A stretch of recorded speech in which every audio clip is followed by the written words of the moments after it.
Eh bien, chers amis, ne perdons pas cette bonne habitude, jour après jour, dans la mesure du possible, démarrons cette journée nouvelle en lisant cette bonne parole de Dieu. Hier, c'était Éphésiens 1, aujourd'hui, c'est Éphésiens 2.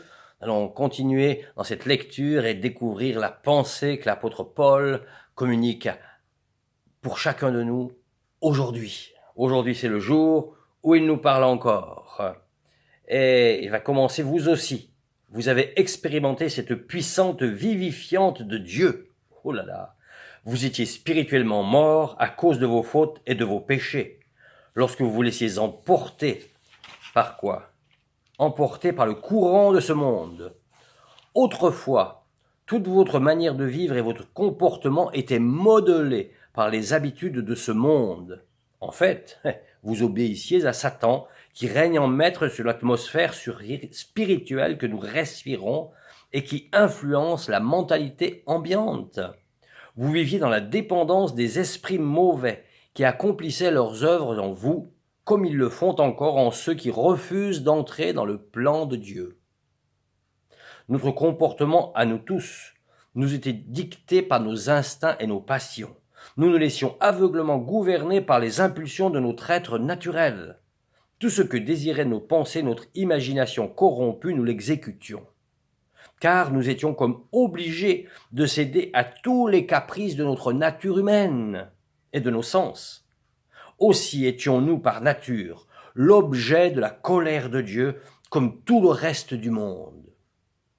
Mais Dieu, c'est là que les choses changent, mais Dieu est si riche en bonté. Lorsque nous étions encore plongés dans la mort à cause de nos désobéissances, il s'est chargé de nous avec amour et nous a conduits vers une vie nouvelle en nous communiquant la vie même du Christ. N'est-ce pas pure grâce que vous avez pu être sauvés? Oui, par notre union avec le Christ, il nous a ressuscités avec lui et nous a transplantés dans les mondes célestes. Nous donnons notre place sur le trône avec le Christ dans le royaume qui n'est pas d'ici-bas. Pourquoi?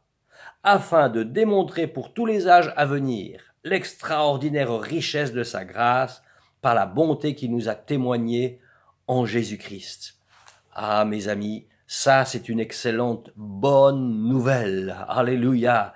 Il nous a transformés et nous a rendus capables de changer notre manière d'agir, en n'étant plus dominés par notre chair, nos propres pulsions, nos propres instincts, ni en permanence sous l'influence des esprits mauvais qui veulent prendre la direction de nos vies. Non, il a mis en nous son esprit, qui a vivifié notre propre esprit et nous a rendus capables de diriger nos vies par l'esprit que Dieu a créé dans l'homme, afin qu'il ait sa place pour diriger nos vies.